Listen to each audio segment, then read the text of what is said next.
Bonjour, Maître Bobos, comment allez-vous? Je vais très bien. Oui, il y a un débat sur la toile, soi-disant que tous les signes du phare peuvent consommer oui ou non l'huile rouge.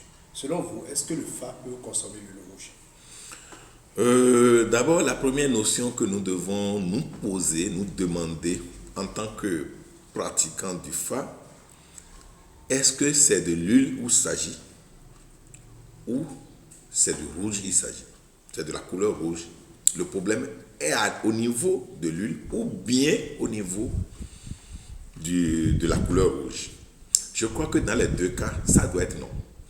Parce que si ce n'est que de l'huile non rouge, le phare ne mange pas l'huile parmise. Alors que cette huile n'est pas rouge. Et si c'est du rouge qu'il s'agit aussi, de la couleur rouge, je dirais, le phare mange quand même de la tomate. Tomate qui est quand même rouge. Et l'intéressé qui est censé ne pas manger, le phare vit, le sang coule dans ses veines, le sang est rouge. Et donc, de toutes les façons, il ne s'agit ni de l'huile ici, ni de la couleur rouge, mais de la fréquence vibratoire de l'huile envers phare. Alors, dans ce contexte, certains phares peuvent ne pas manger l'huile rouge, non pas parce que l'huile rouge va détruire phare, mais l'huile rouge peut poser des problématiques de difficulté à son phare. C'est-à-dire, lorsque vous donnez ça au phare, le phare peut avoir des difficultés. Maintenant, reste à savoir si les difficultés sont censées nous détruire. Bien sûr, il y a des difficultés qui peuvent être fatales pour nous, mais il y a des difficultés qui nous forment. Si la difficulté dont il s'agit est un accident de circulation, mieux vous respectez l'huile rouge par rapport à son phare lorsque le Bokono nous interdit l'huile rouge. Mais si la difficulté, c'est pour avoir du mal à accumuler le bien matériel, je dis à ce titre, on peut donner le rouge à ce même phare pour que l'intéressé ait du mal à accumuler le bien matériel. Parce que quand vous avez du mal à accumuler le bien matériel, lorsque vous possédez le bien matériel, vous aurez du mal aussi à en perdre. Mais si ce n'est pas facilité, vous mettez la main sur le bien matériel, je vous le jure, à un moment donné, vous allez en perdre également. C'est d'ailleurs pour ça que certains disent, il y a serpent sur ton phare qui te donne après, qui va te t'arracher. Si ce que serpent t'a donné, si ça avait difficulté, tu l'as eu, je tiens à te dire sincèrement, quoi qu'en soit, le type de serpent qui est sur ton phare et qui t'avait donné, si tu avais difficulté à avoir le bien, ce serpent aura du mal à te l'arracher. Le reste, nous devons grandir dans notre conscience pour comprendre de quoi il s'agit. Je peux avoir le même phare qu'un intéressé INS, mais l'intéressé INS peut manger l'huile rouge et ça va lui créer des ennuis. Mais moi, ça ne va pas me créer des ennuis. Vous savez pourquoi? Nous ne sommes pas de même taux vibratoire. Et nous ne sommes pas de la même génération dans la vie.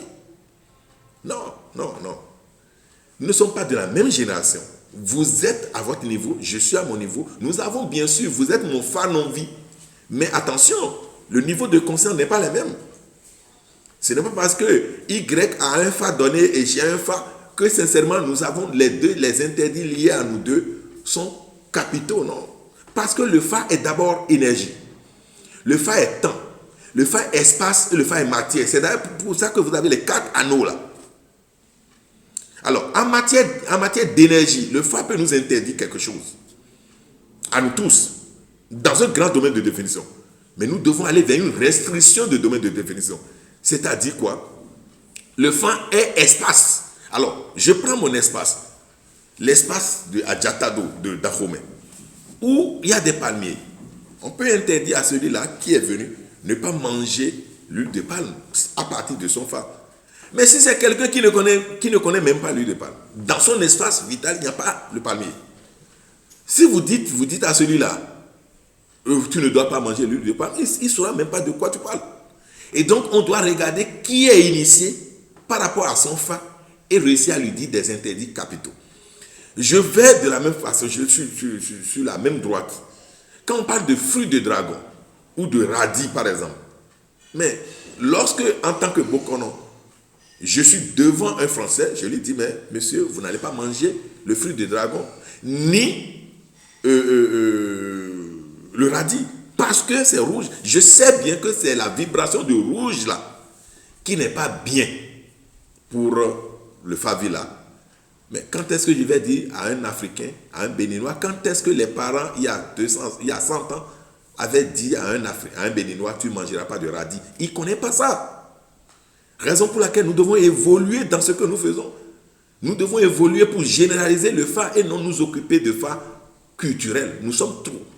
Aujourd'hui, nous sommes trop dans le fa culturel. Alors que nous devons quand même être généralistes dans le fa, puisque le fa est tout.